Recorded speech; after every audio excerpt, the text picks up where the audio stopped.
नमस्कार, good morning, सुप्रभात। मैं हृदय मिश्रा आप सभी का स्वागत करता हूं आपकी अपनी क्लास यानी कि डेली करंट अफेयर्स।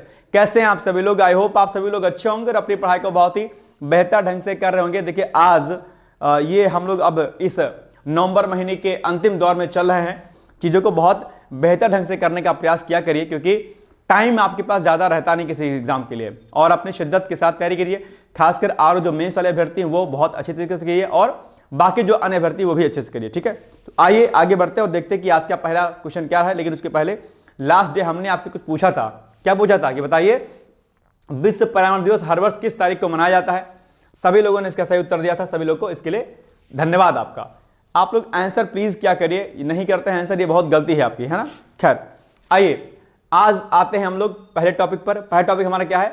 भारतीय नौसेना का साइलेंट हंटर NS माहे, ये चर्चाओं में अभी रहा है और आपके एग्जाम के लिए इंपॉर्टेंट भी हो जाता है, तो इसलिए आपको इसको इग्नोर नहीं करना किसी भी रूप में। यानी कि भारतीय नौसेना की पहली माहे क्लास एंटी सबमरीन, ठीक है, वॉरफेयर सैलो वाटरक्राफ्ट INS माहे को मुंबई के, नाम याद रखिएगा इसको, मुंबई के नौसैनिक डॉकयार्ड में भारतीय सेना प्रमुख जनरल उपेंद्र द्विवेदी ने कमीशन किया है। तो ये ध्यान रखिएगा, इंपॉर्टेंट है। और यह दरअसल कई कारणों से महत्वपूर्ण है, लाइक आपका टेक्नोलॉजिकल यानी कि तकनीकी, सामरिक और त्रिसेवा, ठीक है, आर्मी नेवी एयरफोर्स समन्वय के लिहाज से क्या है, बहुत ज्यादा महत्वपूर्ण हो जाती है। कौन? आपका ये जो INS माहे है। ठीक है, ध्यान रखिएगा।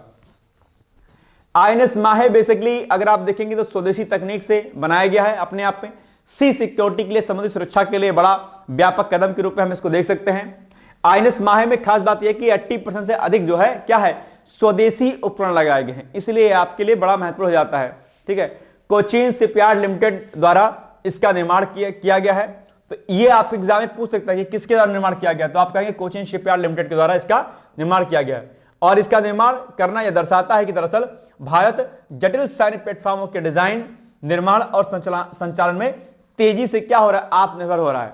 INS माहे की प्रगति, INS माहे का निर्माण निश्चित तौर पर भारत की स्वदेशी तकनीक का एक क्या है, एक प्रतिरूप है, अपने आप एक मॉडल है अपने आप पे। ठीक, कि हम भाई स्वदेशी तकनीकों में आगे बढ़ रहे हैं। ठीक है, INS माहे का मुख्य कार्य क्या होगा? एंटी सबमरीन वॉरफेयर, ठीक है, जो कि विशेषकर तटीय और उथले जल क्षेत्रों में यह कार्य करेगा। इसके मुख्य क्षमताओं की बात करते हैं तो आधुनिक सोनार, सेंसर और कम्युनिकेशन सिस्टम इसमें क्या है, इस अत्याधुनिक टेक्नोलॉजी के साथ ये क्या लैस है। पानी के भीतर चलते दुश्मन पनडुब्बियों का पता लगाने, ट्रैक करने और नष्ट करने की क्षमता जो है क्या है, इसके अंदर समाहित है। उथले पानी में लंबी अवधि तक ये ऑपरेशन में क्या रहेगा, सक्रिय रह सकता है। तो ये बड़ी उपलब्धि है अपने आप में। ठीक है, ध्यान रखिएगा इसको। चलिए, गोपनीय संचालन के लिए इंपॉर्टेंट है ये। उन्नत मशीनरी और नियंत्रण प्रणालियां इसमें क्या है, जो है फिट की गई हैं। पहली बार आर्मी चीफ ने नेवी वारशिप को कमीशन किया, और यह भारत की तीनों सेनाओं के लिए यानी कि आर्मी, नेवी और एयरफोर्स के बीच बढ़ती संयुक्तता का क्या है, अपने आप में संकेत है। समुद्री प्रभुत्व और तटीय सुरक्षा में बढ़ोतरी। भारत का समुद्री क्षेत्र विशाल है, और ऐसे में जो है ये कहीं ना कहीं अपने आप पे जो हिंद महासागर की चुनौतियां हैं, उस हिंद महासागर की चुनौतियों के बीच में अपने आप को स्थापित करेगा, और डेफिनेटली बड़ी चीजें होंगी, क्योंकि हिंद महासागर में चुनौतियां बहुत व्याप्त हैं। मैंने कई बार कहा कि जो चीन की आक्रामक नीतियां होती हैं उससे हिंद महासागर में खतरा रहता है, और ऐसे में INS माहे की उपस्थिति निश्चित तौर पर हिंद महासागर में भारत की बढ़ती हुई प्रभुता, भारत की बढ़ती हुई ताकत को दर्शाने का प्रयास करेगा, और चीन को क्या करेगा, काउंटर करेगा। मैंने कई बार कहा कि इंडो पैसिफिक रीजन और हिंद महासागर क्षेत्र में भारत का बढ़ता दबदबा इस बात का संकेतक है कि भारत अपनी डिफेंस सेक्टर को कितना ज्यादा मजबूत कर रहा है। अगर मैं चिंताओं की बात करता हूं कि दरअसल हिंद महासागर में चिंताएं कौन कौन सी हैं, तो दरअसल चीनी नौसैनिक गतिविधियां बहुत तेजी के साथ उसमें होती हैं, तो यह एक संकेत है, अपने में चिंता का बात है। पनडुब्बी घुसपैठ इसमें अक्सर होती रहती है। ठीक है, पनडुब्बी घुसपैठ के साथ साथ में समुद्री आतंकवाद और तस्करी और अवैध गतिविधियां अक्सर हिंद महासागर क्षेत्र में देखी जाती हैं, और ऐसे में INS माहे निश्चित तौर पर इसमें एक बड़ा क्रांतिकारी कदम लाने का कार्य करेगा। यानी कि ये हिंद महासागर की सिक्योरिटी को क्या करेगा, और ज्यादा मजबूत करेगा, क्योंकि हिंद महासागर में चीन का बढ़ता प्रभुत्व अपने आप में चिंता का विषय हमेशा से बना रहता है। चीन की नीति कैसी है, विस्तारवादी है, यानी कि चीन हर समय अपनी कंट्री को या अपने डिफेंस सेक्टर को हमेशा बढ़ाने का प्रयास करता है, और अलग अलग देशों में अपने प्रभुत्व को स्थापित करना चाहता है। राइट, चलिए, तो इसका कमीशन होना बेसिकली जो हमारा कोस्टल एरिया है, समुद्री जो एरिया है अपने आप में, तो इसको मजबूत करेगा और नौसेना की सतर्कता क्षमता बढ़ाएगा और समुद्री हितों और व्यापारिक मार्गों की रक्षा में क्या करेगा, ये मदद करेगा। आप जानते होंगे कि किसी भी देश के लिए समुद्री मार्ग कितना ज्यादा अहम होता है और हिंद महासागर तो बहुत ही जरूरी है अपने आप में इंडिया के लिए। तो अब इसी पर आपके सामने प्रश्न बन जाएगा जिसका उत्तर आपको देना है। बताइए प्रश्न क्या है कि भारतीय नौसेना की पहली माहे class SW shallow watercraft INS माहे का निर्माण किसने किया है? अभी हमने आपको बताया था, तो गोवा शिपयार्ड ने या मझगांव डॉक ने या कोचिन शिपयार्ड लिमिटेड ने या फिर गार्डन रिच शिपबिल्डर्स ने, किसने इसका निर्माण किया है? अभी हमने आपको जस्ट बताया है। बताइए इसका एग्जैक्टली उत्तर क्या हो जाएगा, जल्दी से बताइए बॉस आप लोग, क्या होगा इसका आंसर एग्जैक्टली आप लोग मुझे बताइए फटाफट, जल्दी जल्दी से।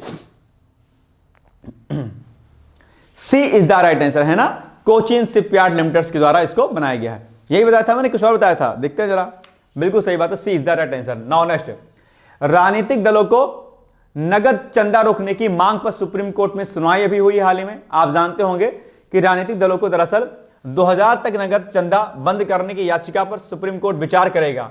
इस याचिका में मांग की गई है, क्या मांग की गई है कि राजनीतिक दलों को 2000 तक नगद दान लेने की अनुमति ही खत्म कर दी जाए। इस प्रकार राजनीतिक चंदा राशि चाहे कितने भी हो, आयकर यानी कि आईटी कानून के दायरे में लाया जाए और हर दाता का पूरा विवरण सार्वजनिक किया जाए, यानी कि राजनीतिक वित्त पोषण में पूर्ण पारदर्शिता लिया जाए। आप जानते होंगे कि पॉलिटिकल पार्टीज छोटे छोटे अमाउंट के माध्यम से, जो कि आयकर अधिनियम में नहीं आती हैं, चंदा लेती हैं और एक बड़े घोटाले को जो है अंजाम देती हैं। इसी पीआईएल पर, इसी बात पर जो है सुप्रीम कोर्ट में सुनवाई चल रही है और मांग ये की गई है कि जो इन पॉलिटिकल पार्टीज को जो चंदा दिया जाता है, जो वो क्या कर दिया जाए, इसको आयकर अधिनियम के अंतर्गत लाया जाए और जो भी दान करता है उसका डिटेल्स, उसका पूरा का पूरा विवरण दरअसल क्या हो, वो दरअसल वेबसाइट आदि के माध्यम से सार्वजनिक किया जाए। ये एक बड़ी अहम पहल होगी अपने आप पे, जानते होंगे एक बहुत बड़ा रॉकेट अपने आप में करप्शन का इसके माध्यम से चलाया जा रहा है। ठीक है, जैसे सरकार क्या करती है, लोगों से 2-2 हजार रुपए ले लेती है। ठीक है, और क्या होता है, माना कि किसी को 20 लाख रुपया देना है, 20 लाख, ठीक है, या माना कि 10,000 किसी को देना है, तो क्या करेगा, 2-2 हजार के 5 चेक अलग अलग अकाउंट के माध्यम से क्या करेगा, सामान्य वाला व्यक्ति दे देगा। तो अलग अलग फेक आईडी मतलब फेक अकाउंट के माध्यम से बड़े अमाउंट को छोटे छोटे अमाउंट में ब्रेक करके दिया जाता है, तो चीजें पकड़ में आती नहीं है। इसीलिए कहा गया है कि जो भी दान करता है उसकी पूरी की पूरी जानकारी दरअसल वेबसाइट आदि पर होनी चाहिए। इसी को लेकर के सुप्रीम कोर्ट में क्या हो रही है, सुनवाई चल रही है। ठीक है, तो करप्शन के आजकल क्या तरीके बड़े हैं।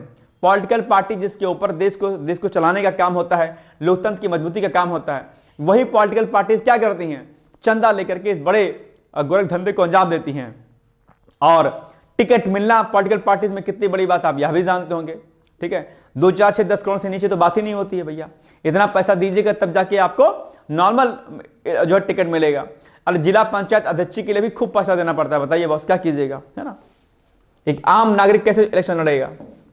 चलिए अब इसके मुख्य पॉइंट्स क्या क्या हैं, तो 2000 रुपए तक नगद दान की अनुमति खत्म की जाए, ऐसा जो है कहा जा रहा है। यानी कि वर्तमान आयकर अधिनियम की सेक्शन 13A क्लॉज 3D राजनीतिक दलों को यह छूट देता है कि वह 2000 तक नगद दान स्वीकार कर सकते हैं। और यही जो छूट इसको मिल रही है राजनीतिक पार्टियों को, इसी का क्या कहते हैं, फायदा उठाती है पार्टियां और 2-2 हजार के छोटे छोटे अकाउंट के माध्यम से, अलग अलग अकाउंट के माध्यम से एक बड़े अमाउंट को, बिग अमाउंट को क्या करती हैं, रिसीव करती हैं, जो कि मकर जाल में नहीं आ पाते हैं अपने आप। ये एक जो है तरीका हो गया। लेकिन यही बात कही गई कि नहीं, इस 2000 रुपए को भी आयकर अधिनियम के अंतर्गत शामिल किया जाए। यही मेन पॉइंट है अपने आप पे। हर दान चाहे छोटी राशि हो, आईटी के दायरे में आए, यानी हर दान दर्ज किया जाए और उनकी पारदर्शिता की रिपोर्टिंग हो अपने आप में, तब जाके पता चलेगा कि भैया कितना पैसा इनको आ रहा है। राजनीतिक दल दाता का पूरा विवरण दें, नाम, उसका पता, पैन, भुगतान से जुड़े अन्य विवरण दिए जाएं, सार्वजनिक किए जाएं। चुनाव आयोग फॉर्म 24A की कड़ी जांच करे और जिन दानों में पैन पता नहीं दिया गया है उन्हें स्वीकार न करने का निर्देश दे। 2000 नगद सीमा कैसे बनती है, छिपा हुआ रास्ता अपने आप में। तो ये एक बड़ी बात है अपने आप में कि भैया छिपा हुआ रास्ता है, कौन सा, 2000 रुपया। तो राजनीतिक दलों में धन की आवाजाही में सबसे बड़ा चोर दरवाजा यही है अपने आप पे। कौन सा? 2000 रुपया वाला है ना। कोई भी धनी व्यक्ति या संस्था बड़े दान को छोटे छोटे हिस्सों में 2-2 हजार में बांट करके कई नामों या फर्जी पहचान से दान दे सकती है। इससे बड़े पैमाने पर अनाम दान, ठीक है, संभव हो जाते हैं और यह लोकतंत्र की पारदर्शिता के खिलाफ है अपने आप में। तो ये एक बड़ी बात है। कॉन्स्टिट्यूशनल तर्क भी दिए गए हैं, यानी कि आर्टिकल 19(1) क्लॉज ए के अंतर्गत उल्लंघन होगा इसका। Right to information of voters का भी उल्लंघन होगा। इन्हीं सारी बातों पर दरअसल सुप्रीम कोर्ट में हेयरिंग चल रही है। ठीक, ध्यान रखिएगा। वकील लोग जो हैं अपना इस पे कुछ पॉइंट ऑफ व्यू रखेंगे कि क्या सही है क्या नहीं सही है। चलिए, यदि याचिका स्वीकार हो जाती है तो क्या होगा? छोटे नगद दान की पूरी प्रणाली प्रभावित होगी। राजनीतिक दलों को हर दान का रिकॉर्ड रखना पड़ेगा अपने में, चाहे अमाउंट छोटा हो चाहे अमाउंट बड़ा हो, क्योंकि चोर दरवाजा यही है अपने आप में।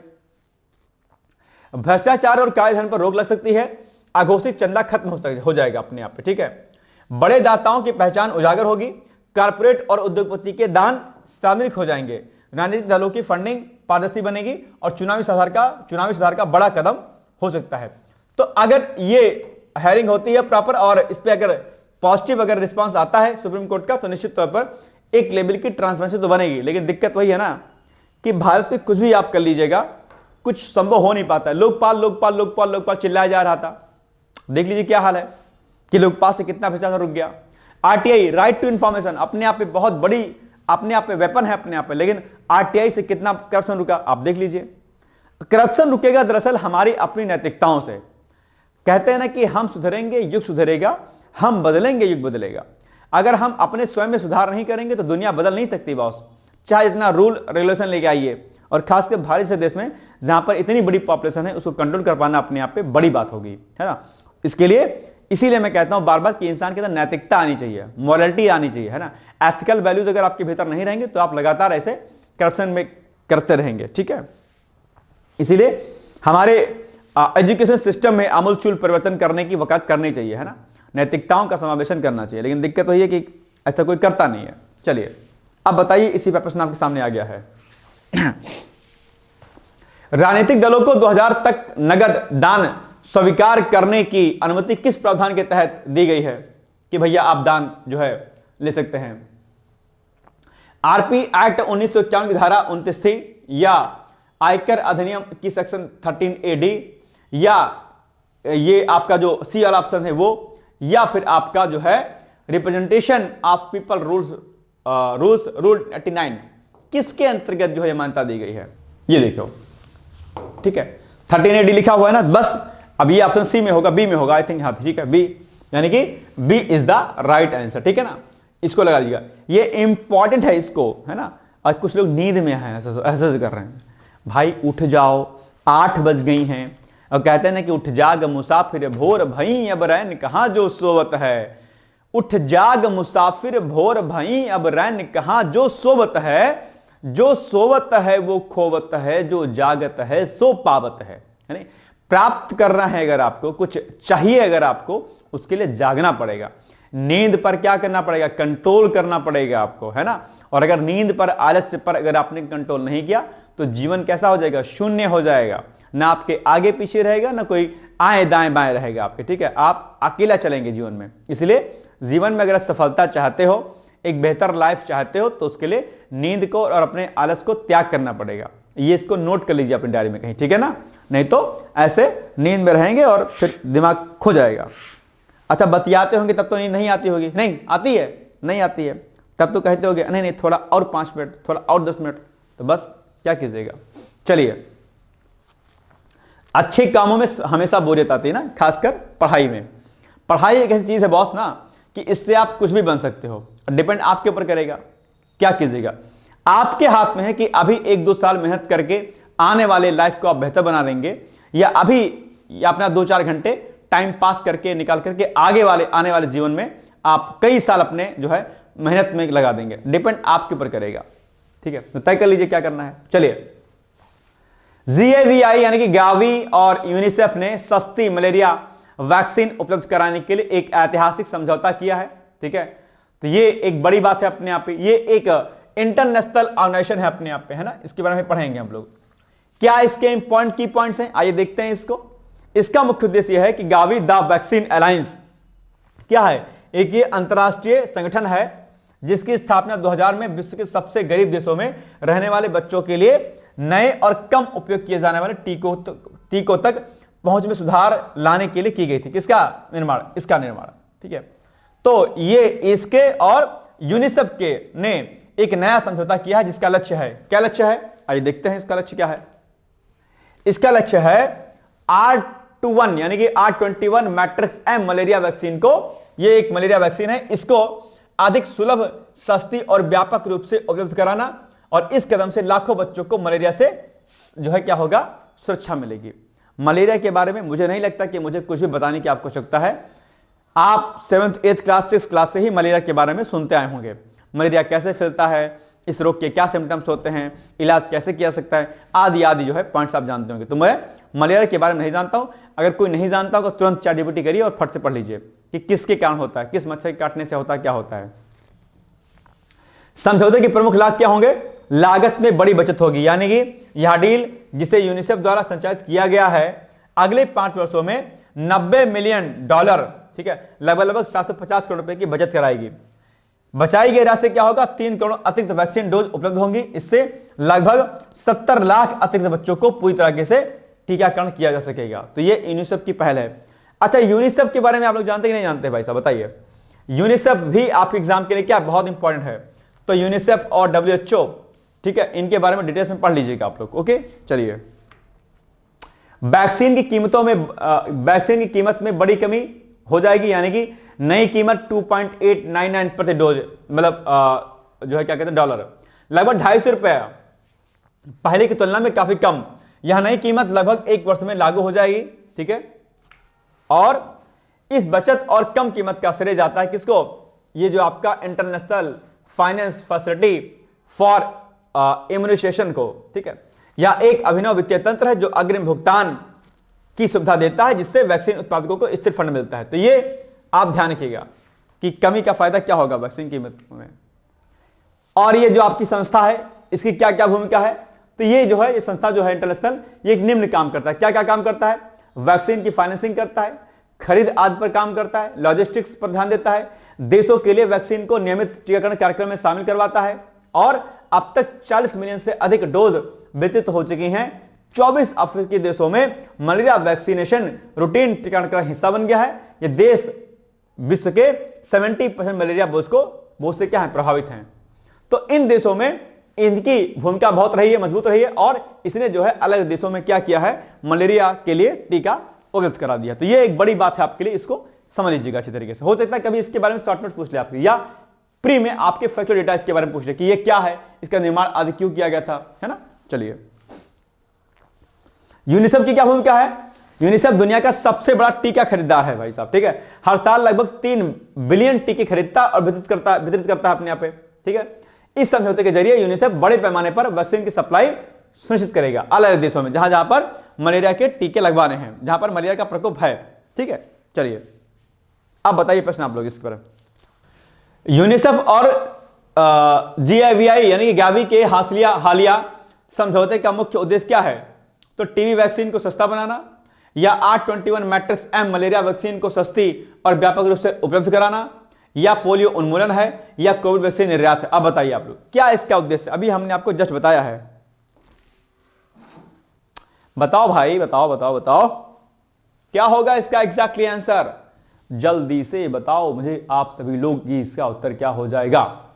कुछ टेंशन में रहते हैं क्या आप लोग, टेंशन में रहते हैं क्या, टेंशन में रहिएगा तो फिर मामला बिगड़ जाएगा। बताओ क्या होगा, कुछ लोग भूल जाते हैं कि यार अपन को आंसर भी देना है, दिमाग एक्स्ट्रा लगाएगा तो दिक्कत हो जाएगी आपके लिए, है ना। चलिए, क्या होगा इसका एग्जैक्ट आंसर, अब कमेंट करिए जरा, मुझे बताइए। बहुत आसान सा उत्तर है इसका, बताइए मुझे क्या होगा इसका उत्तर। B is the right answer, ठीक है ना, यही होगा, ठीक है। बी क्या हो जाएगा इसका राइट आंसर हो जाएगा, ठीक है। चलिए, इथियोपिया का हाली गुब्बी ज्वालामुखी विस्फोट। अभी हाल ही में इथियोपिया में एक बड़ा ज्वालामुखी विस्फोट हुआ है, वॉल्केनिक विस्फोट हुआ है अपने आप में। मैंने कई बार आपसे कहा है कि जो भी ज्वालामुखी अलग, यानी कि जो भी अलग अलग वॉल्केनोज अलग अलग देशों में होते हैं उनके नाम आपको पता होने चाहिए, और कौन कौन से सुषुप्त ज्वालामुखी होते हैं, मतलब कि कौन कौन से ऐसे वॉल्केनोज होते हैं जिसमें लगातार विस्फोट होता रहता है। कौन से ऐसे ज्वालामुखी हैं जो जिनमें बहुत सालों से क्या हुआ है, कोई विस्फोट नहीं हुआ है, तो उनके नाम आदि भी पता होने चाहिए। किस देश में कौन सा वॉल्केनोज है, ये पूछता आप एग्जाम में। और हाल फिलहाल में अगर किसी देश में कोई बड़ा विस्फोट ज्वालामुखी में हुआ है, वॉल्केनो में हुआ है, तो वो भी आपके एग्जाम पूछाता है। ज्वालामुखी की कोई पूरी प्रक्रिया, मिट्टी निर्माण की प्रक्रिया, ये सब आपके एग्जाम में पूछा जाता है, मेंस में भी पूछा जाता है। तो प्री में भी, मेंस में भी, और आपके जो है निबंध में भी यहां से प्रश्न बनता है। ठीक है, ध्यान रखिएगा।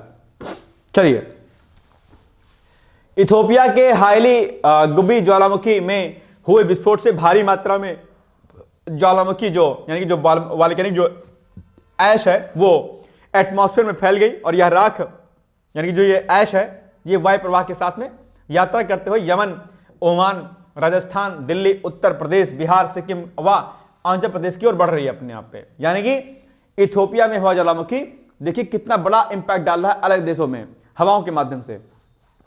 ठीक यही कॉन्सेप्ट आपके एसिड रेन में भी होता है। किसी ए नाम के स्थान पर अगर इंडस्ट्री है और वहां पर अगर सॉक्स और NO2 के ऑक्साइड अगर आते हैं तो वो हवा के माध्यम से एक स्थान से दूसरे स्थान पर जाते हैं। तो जहां पर इंडस्ट्री लगी होती वहां पर तो एसिड रेन नहीं होता है, लेकिन किसी दूसरे प्लेस पर हो जाता है एसिड रेन, है ना।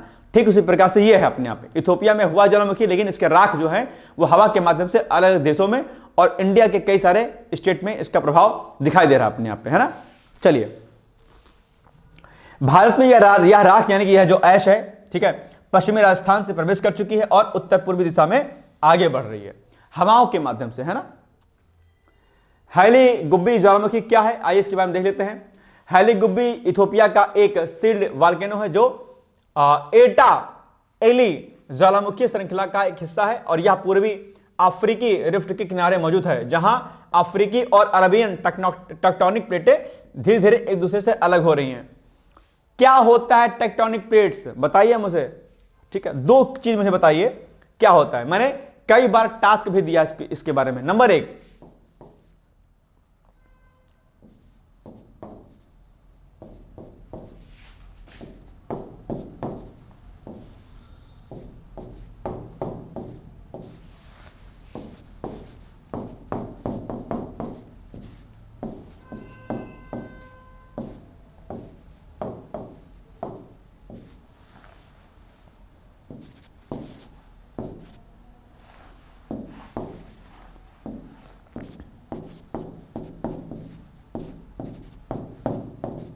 देखो ये जो दो चीजें ऊपर लिखी गई है ना, ये वाली, एक टेक्टोनिक प्लेट और एक आपका रिंग ऑफ फायर, इन दोनों से बहुत सारे प्रश्न आपके एग्जाम में आते हैं। प्लेट टेक्टोनिक यानी कि जो टेक्टोनिक प्लेट्स होती हैं, ठीक है, इन टेक्टोनिक प्लेट्स के भ्रंशन आदि से क्या होता है, ज्वालामुखी और भूकंपीय प्रक्रियाएं होती हैं। यानी कि इन्हीं प्लेट यानी कि जो आपके वॉल्केनिक जो विस्फोट होते हैं, जो अर्थक्वेक आदि आते हैं, वो प्लेट टेक्टोनिक के कारण ही आते हैं। तो प्लेट टेक्टोनिक थ्योरी को आप लोग डिटेल्स में क्या कीजिएगा, पढ़ लीजिएगा। यहां से प्रश्न आते हैं, आप किसी भी एग्जाम की तैयारी कर रहे होंगे, यहां से प्रश्न पूछता है रिंग ऑफ फायर क्या होता है, और रिंग ऑफ फायर में कौन कौन सी कंट्रीज होती हैं, यह भी आपके एग्जाम में खूब पूछा जाता है। रिंग ऑफ फायर पता है ना, कैसा होता है रिंग ऑफ फायर, बहुत इंपॉर्टेंट है आपके लिए, लाइक दिस, है ना। क्या होता है ये अपने आप में, मैंने बहुत बार बताया है। अगर आप कमेंट में, अगर आप इसको कमेंट कर सकते तो मुझे बता दीजिएगा, और या फिर आप अपनी कॉपी में नोट कर लीजिएगा, बाद में इसको रेडी कर लीजिएगा। ठीक है, दो कॉपी आपने बनाई कि नहीं बनाई है, एक टास्क वाली, होमवर्क वाली, और एक जो है जहां पर मैं आपको मेंस का प्रश्न देता हूं लिखने के लिए बाद में, और उसका मॉडल आंसर भी देता हूं अगले दिन आपको। तो दो कॉपी बगल में रखिएगा अपने, है ना, ध्यान करके। तो इसको आपको रेडी करना। और एक कॉन्सेप्ट आपका ब्लैक होल, ये इससे अलग है। ब्लैक होल के बारे में भी कई बार प्रश्न आपके एग्जाम पूछा गया है। तो ब्लैक होल और इन तीन टॉपिक को आप क्या करिएगा, रेडी कर लीजिएगा। आप प्लेट टेक्टोनिक को रेडी कीजिएगा तो ज्वालामुखी और आपका भूकंप यानी कि वोल्केनो और अर्थक्वेक दोनों रेडी कर लीजिएगा हैंड टू हैंड। ठीक है, चलिए आइए आगे बढ़ते हैं। हेलीगुब्बी मुख्यतः बेसाल्टिक लावा से बना हुआ है, जो पतला, तरल और कम विस्फोट होता है, लेकिन इसके अंदर ट्रेचाइट और राइलोडाइट जैसी सिलिका समित मैग्मा भी इसमें पाया जाता है। ऐसी मैग्मा में गैसें अधिक फंसी रहती हैं, इसलिए इनका विस्फोट अधिक विस्फोट और राख उत्सर्जक होता है, अपने आप पे ज्यादा हानिकारक होता है। चलिए 23 नंबर का विस्फोट इसी गैस समृद्ध मैग्मा के तेजी से ऊपर आने के का परिणाम था अपने आप पे। और 12,000 साल बाद अचानक विस्फोट इसमें हुआ है। क्यों हुआ है? क्योंकि रिफ्टिंग प्रक्रिया यानी कि टेक्टोनिक प्लेटों का अलग होना, इस प्रक्रिया के माध्यम से ही 12,000 साल बाद दरअसल इस जो है वोल्केनो में विस्फोट हुआ है। पूर्वी अफ्रीका रिफ्ट में क्रस्ट लगातार खिंच रहा है अपने आप में। प्लेटों के अलग होने, गर्म मेंटल ऊपर का उठना, यह आंशिक रूप से पिघलकर नया मैग्मा बनाता है। यही मैग्मा धीरे धीरे ज्वालामुखी के नीचे इकट्ठा होता रहता है। लंबे समय की यह प्रक्रिया ज्वालामुखी को फिर से क्या कर देती है? जीवंत कर देती है, एक्टिव कर देती है, और अल्टीमेटली क्या होता है? उस वोल्केनो में क्या हो जाता है? विस्फोट हो जाता है। ठीक है, यही कारण रहा है कि 12,000 साल बाद अचानक से इस वोल्केनो में क्या हो गया? विस्फोट हो गया, जिसका प्रकोप आपके इंडिया तक दिखाई दे रहा है ना। चलिए, मैग्मा का दबाव धीरे धीरे बढ़ना, यानी कि हजारों वर्षों तक मैग्मा चैंबर में मात्रा और दबाव दोनों जमा होते जाते हैं। जैसे जैसे प्रेशर बढ़ेगा, ऊपरी चट्टानें क्या हो जाएंगी? कमजोर हो जाएंगी। किसी भी समय जब शिफ्टिंग के कारण कोई दरार, फॉल्ट खुल जाता है, तो यह दबाव अचानक सतह की ओर रास्ता पा लेता है। गैस समृद्ध मैग्मा के लिए रास्ता खुलना, यानी कि जैसे ही दरार बनी, गैस धीरे धीरे मैग्मा ने तेजी से ऊपर उठना शुरू कर दिया, और ऊपर आते समय गैसें बबल बनाकर फैलती हैं, और यही विस्फोट शक्ति पैदा करती है। इस प्रक्रिया के परिणाम स्वरूप भारी मात्रा में राख वायुमंडल में उछल गई अपने आप में, जिससे विमानों की उड़ान को भी क्या हुआ? खतरा हो गया। भाई सिंपल सी बात है, एक वोल्केनो कोई है, और अगर इसमें क्या हुआ? विस्फोट बहुत तेजी से हो गया अपने आप में, तो क्या होगा? इससे जो है राख एक स्थान से दूसरे स्थान जाएगी, और इसके ऊपर जो हमारा जो एयर का एरिया होगा ट्रांसपोर्टेशन का, वो क्या हो जाएगा? डिस्टर्ब हो जाएगा अपने आप पे। तो ये एक बड़ी दिक्कत वाली बात इसमें हुई है, जो ये विस्फोट हो रहा है अपने आप पे, है ना। चलिए, स्थिति गंभीर है। क्यों गंभीर है? क्योंकि भारत के ऊपर वायु मार्ग दुनिया के सबसे व्यस्त मार्गों में से राख ऊंचाई पर फैलती है, जहां यात्री विमान उड़ते हैं। ठीक है, लगभग 30,000 से 40,000 फीट तक। तो कई उड़ानों को जो है आपको रीरूट करना पड़ेगा, जिससे अंतरराष्ट्रीय कनेक्टिविटी में प्रभावित हो सकती है, यानी कि इंटरनेशनल जो कनेक्टिविटी वो प्रभावित हो जाएगी अगर ऐसा करना पड़ा तो। संभावित प्रभाव, हवाई यात्रा डिस्टर्ब हो जाएगी। स्वास्थ्य पर इसका नेगेटिव इंपैक्ट पड़ेगा कि सांस लेने में समस्या हो जाएगी। ठीक है, जलन, अस्थमा, और जो अस्थमा मरीज है उन पर नकारात्मक प्रभाव पड़ेगा। विमान सुरक्षा यानी इंजन खराब होने का सबसे बड़ा जोखिम भी इसमें दिखाई देगा। तो ये इस वोल्केनो के नेगेटिव इंपैक्ट आपको दिखाई देने हैं यहाँ पे। ठीक है, अब बताइए इसी से प्रश्न आपका बहुत कॉमन प्रश्न है, उत्तर बताइएगा मुझे। हाल ही में सुर्खियों में रहा ये जो आपका हाइली गुब्बी ज्वालामुखी है, वो किस देश में स्थित है? तो केन्या में, इथियोपिया में, युगांडा में, तंजानिया में। बताइए, आसान प्रश्न, बहुत आसान है। बताइए क्या हो जाएगा इसका उत्तर? इंग्लिश में भी लिखा हुआ है इधर, बताइए क्या होगा इसका उत्तर? जल्दी से बताइए ना बॉस, क्या हो जाएगा इसका उत्तर? इसका उत्तर हो जाएगा आपका इथियोपिया। इथियोपिया में तो हुआ है ज्वालामुखी, बस हो जाएगा। B is the right answer, कोई दिक्कत तो नहीं है। ठीक है, बी वाला क्या हो जाएगा उत्तर, इसका सही हो जाएगा। चलिए,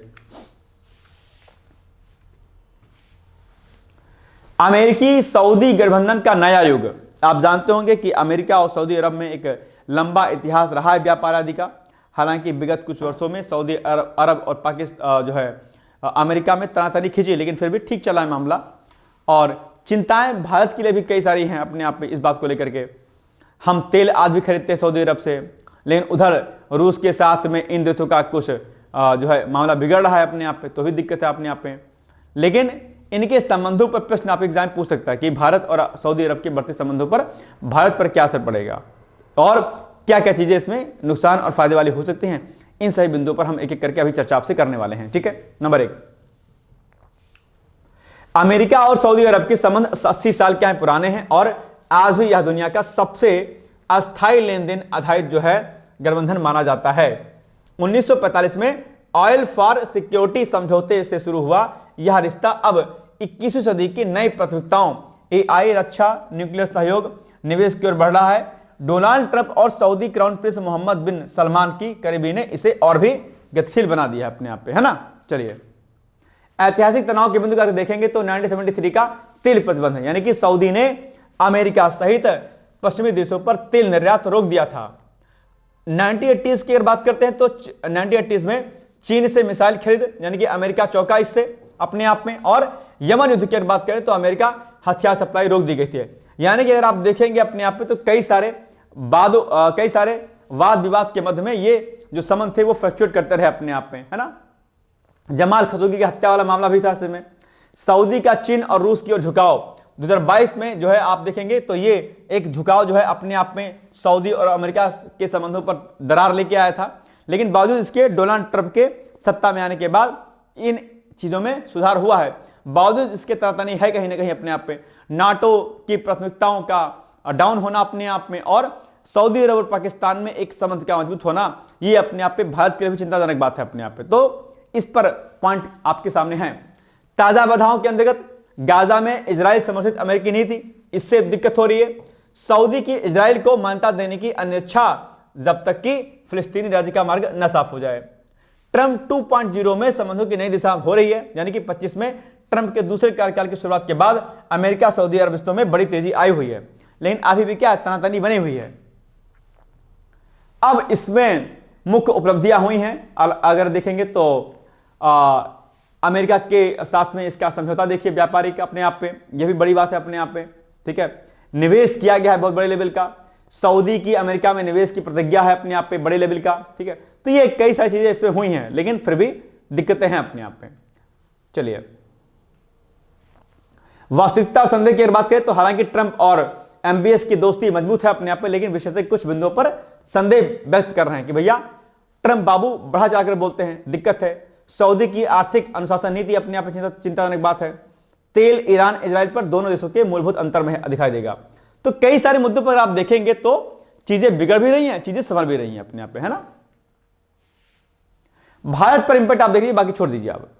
पाकिस्तान को उन्नत अमेरिकी हथियार, ये भाई साहब बड़ी बात है अपने आप पे। सऊदी पाकिस्तान ये जो आपका म्यूचुअल डिफेंस जो पैक्ट होने से ये एक बड़ी दिक्कत बढ़ सकती है अपने आप पे, है ना। तो ये चिंताजनक बात है अपने आप में। तेल कीमतों में स्थिरता, भारत को सस्ता तेल चाहिए पर स्थिर कीमतें भी वांछनीय है, खास करके रूस से सप्लाई में अनिश्चितता के बाद। विजन 2030 के अवसर यानी कि एआई, डेटा सेंटर, बुनियादी ढांचा भारत के लिए बड़े अवसर उत्पन्न हो रह सकते हैं। चीन की पकड़ कम होने से भारत का अवसर, यानी कि सऊदी में चीन का कम प्रभाव है और भारत के लिए आर्थिक और रणनीतिक विस्तार के मौके इसमें दिखाई दे रहे हैं, ठीक है। India middle east Europe corridor को प्रोत्साहन मिलेगा इससे। सऊदी की सक्रियता इस परियोजना के लिए सकारात्मक संकेत दे रही है।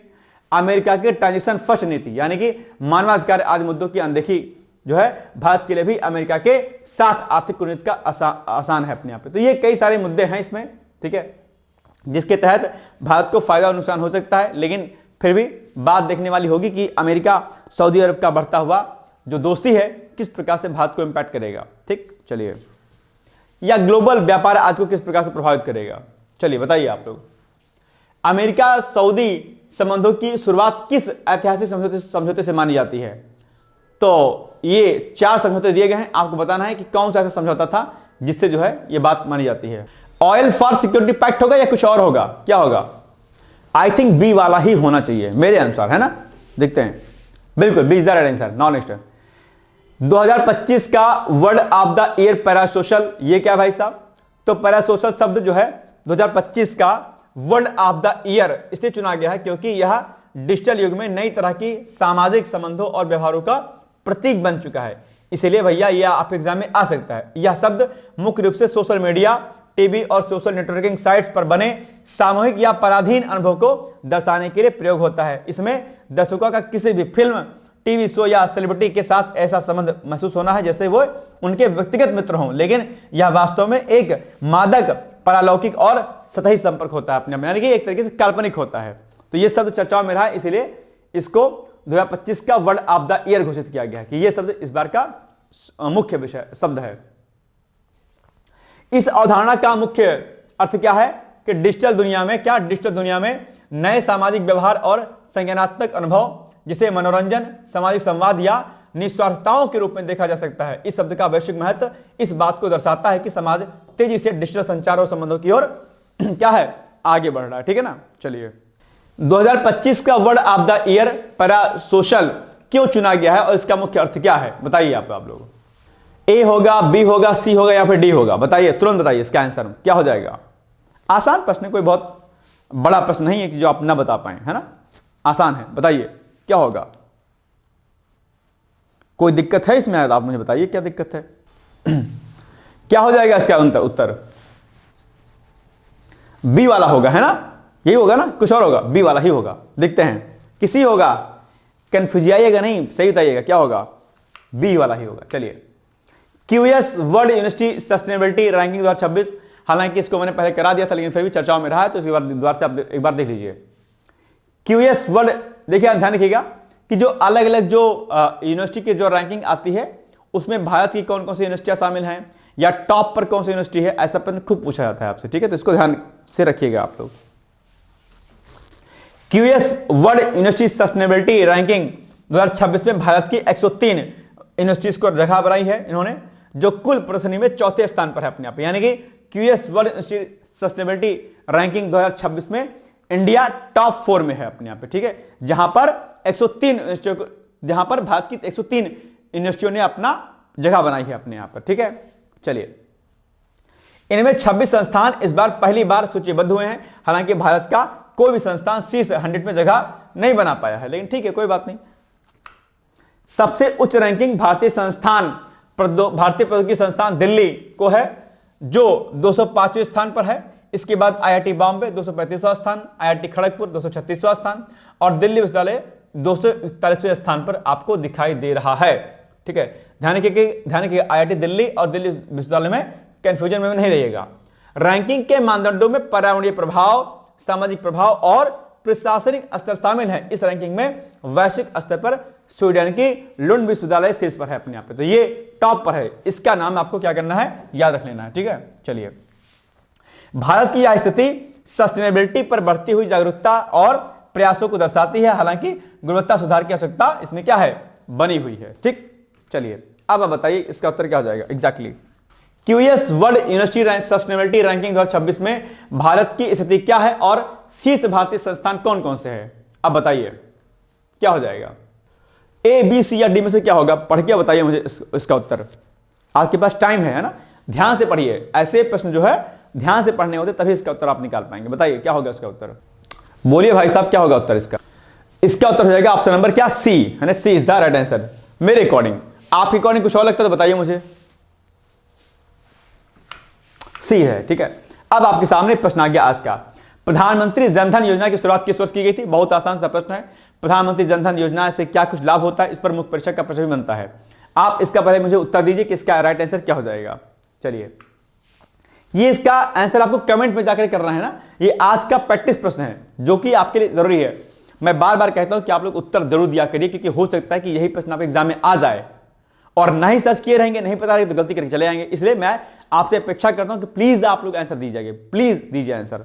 चलिए, अब एक प्रश्न है, प्रधानमंत्री जनधन योजना पीएमजेडीवाई क्या हो गया, प्रधानमंत्री जनधन योजना की सफलता और चुनौतियों का आलोचनात्मक मूल्यांकन कीजिए, यानी कि क्रिटिकली एग्जामिन करना है। क्या यह, यानी कि ये जो योजना है, क्या यह आर्थिक रूप से कमजोर वर्गों के लिए वास्तविक बदलाव ला पाई है, कि क्या इस योजना से वास्तव में गरीब आदि को फायदा हुआ कि नहीं हुआ, ये आपको लिखना है। बड़ा अच्छा प्रश्न है, 200 शब्दों में आप इसको लिखने का प्रयास जरूर कीजिएगा, 200 वर्ड्स में, ठीक है। अगर आपको कॉपी लिख के भेजनी है तो आप हमें हमारे कॉन्टैक्ट नंबर 860444, ठीक है, 09201 पर आप इसको भेज सकते हैं, फ्री आपके पास में चेक कर दूंगा। 860444090201, ठीक है। बाकी कोई दिक्कत होगी आपको पढ़ाई लिखाई में तो भी आप इस नंबर पर मुझसे बात कर सकते हैं। चलिए, कल हमने आपसे कुछ प्रश्न पूछा था कि भारत में मानसूनी जलवायु जो होती है उसकी क्या विशेषताएं होती हैं, किस प्रकार वो लोगों को इंपैक्ट करती है, तो उसी का मॉडल आंसर हमने आपको दिया है कि भारत में मानसूनी जलवायु की मुख्य विशेषताएं क्या हैं। तो मौसमी पवनों का प्रभुत्व है इसमें, वर्षा में क्षेत्रीय असमानता है अपने आप में, ये पढ़ लीजिएगा अपने आप में, है ना, कि कहां कहां पर किस किस, देखिए भाई अलग अलग क्षेत्रों में अलग अलग वर्षा होती है। जैसे चेरापूंजी और मासिन नाम जो है क्या है, अत्यधिक वर्षा वाला क्षेत्र है। पश्चिमी राजस्थान लद्दाख में अत्यंत अल्प वर्षा होती है। तो ये जो मानसूनी जो जलवायु है वो अलग अलग क्षेत्रों में अलग अलग प्रकार की दिखाई देती है आपको, ठीक है। वर्षा का समयबद्ध वितरण ये लिखा हुआ है, मानसून की अनिश्चितता और वितरण भी है इंडिया में अपने, ठीक है। तापीय और भौगोलिक जटिलता का प्रभाव, मानसून का 4 चरणीय प्रक्रम, ये सब चीजें आप एक बार पढ़िएगा अच्छी तरीके से, ठीक है। फिर भारतीय कृषि पर मानसून का प्रभाव लिखा है कि किस प्रकार से हमारे एग्रीकल्चर पर मानसून का प्रभाव पड़ता है, ये बड़ी बात है, अपने आप देख लीजिएगा इसको, ठीक है। फिर बुआई का समय और फसल चक्र, ठीक है, सिंचाई स्रोतों का पुनर्भरण अपने आप में, ये सारे पॉइंट हमने आपको कल के प्रश्न का उत्तर दिया है। आप इसको एक बार वीडियो को पॉज करके अच्छे से पढ़ करके इसके इंपॉर्टेंट पॉइंट्स को आप क्या कर सकते हैं, नोट कर सकते हैं। हमारे इकोनॉमी पर क्या इसका इम्पैक्ट पड़ेगा, ये सब चीजें हमने आपको यहां पर देखो बढ़िया तरीके से आपको समझा दी है। ग्रामीण आय और बेरोजगारी में क्या संबंध है, ये सारी बातें हमने एक एक करके आपको यहां पर बताई हैं। आप अच्छे से पढ़ लीजिएगा। खाद्य एवं सुरक्षा और मुद्रास्फीति, जल विद्युत उत्पादन, ये सारी बातें आपको अच्छे से पढ़नी है, ठीक है। और बाद में फिर आपको निष्कर्ष के माध्यम से आपको चीजों को यहां पर कंक्लूड कर देना है। तो बस ये वीडियो पॉज करिए फिर पढ़ लीजिएगा, क्योंकि मैं डिटेल में समझाऊंगा तो आपको दिक्कत हो जाएगी, टाइम और ज्यादा चला जाएगा। चलिए, बाकी अगर आपको यूपीपीसीएस की तैयारी करनी है तो हमारे यहाँ पर 2026 का नया बैच चल रहा है। बहुत नॉर्मल सी फीस है, और अगर आप इंटरव्यू तक पहुंचते हैं हमारे इस कोर्स को लेने के बाद तो आपकी फीस भी हम रिफंड कर देंगे। प्री प्लस मेंस और इंटरव्यू की गाइडेंस और लेक्चर्स, आपको नोट्स आदि मिलेंगे। प्री के टेस्ट सीरीज, मेंस की test series, previous year question paper आपका प्री का, पीवाईक्यूज आपका मेंस का, ये सब सारी चीजें आपको जो है मैं इसमें जो है कराई जाएंगे। तो आप लोग इसको कर सकते हैं। अगर इसमें आपको एडमिशन लेना है तो आप दिए गए नंबरों पर आप संपर्क कर सकते हैं और अपनी क्वेरी कर सकते हैं, ठीक है। कोई डाउट्स अगर आपको होता है, कोई शंका है कि क्या करें सर, पीसीएस करें, यूपीएससी करें, आरओ करें, क्या करें, कोई समस्या होती सीधे आप इस नंबर पर मेरे से बात कर सकते हैं, ठीक है। कोई समस्या होगी तो। बाकी ये कोर्स बाइलिंगुअल डिजाइन किया गया है, नोट्स बाइलिंगुअल रहेंगे, कुछ लेक्चर्स आपको इंग्लिश और हिंदी दोनों मिलेंगे, कुछ लेक्चर आपको हिंदी में मिलेंगे। डेमो वीडियो के लिए आप डिकोड एग्जाम के ऐप को डाउनलोड कीजिए और ऐप पे जाकर के वीडियो कोर्स में जाकर के यूपीपीसीएस 2026 फाउंडेशन कोर्स में क्लिक कीजिएगा। वहीं पर आपको विषयवार हमारे सारे जो है लेक्चर्स मिल जाएंगे आपको, ठीक है। तो ये हो गया आज का वीडियो। कांटेक्ट जरूर कीजिएगा और बाकी पढ़ते रहिए, मस्त रहिए, व्यस्त रहिए, यूं ही मुस्कुराते रहिए। और ठंडी का समय है, जैकेट आदि आप लोग अच्छे से पहन कर रहिए। शादी पार्टी में फैशन में मत जाइएगा, ठीक है, खासकर फीमेल्स, क्योंकि वो जल्दी स्वेटर नहीं पहनती शादियों में, मैं जानता हूं। तो पहनेगा स्वेटर जैकेट वगैरह, बहुत जरूरी है आपके लिए, ठीक है। बाकी मस्त रहिए, व्यस्त रहिए, अपना ख्याल रखिए, अपने परिवार का ख्याल रखिए। बहुत बहुत धन्यवाद। All the best. Thank you so much. Bye bye, take care, thank you. क्या आप लोक सेवा आयोग उत्तर प्रदेश की आरओ परीक्षा में सफल होकर सचिवालय में समीक्षा अधिकारी जैसे प्रतिष्ठित पद पर चयनित होना चाहते हैं? क्या आपके पास व्यस्त दिनचर्या या व्यक्तिगत परिस्थितियों के कारण नियमित पढ़ने के लिए समय की कमी है, इसलिए एक दिन में आप 8 से 10 घंटे नहीं पढ़ सकते हैं? क्या आपका संकल्प है कि सचिवालय में समीक्षा अधिकारी बनना ही बनना है और आप उसके लिए सही मार्गदर्शन की तलाश कर रहे हैं?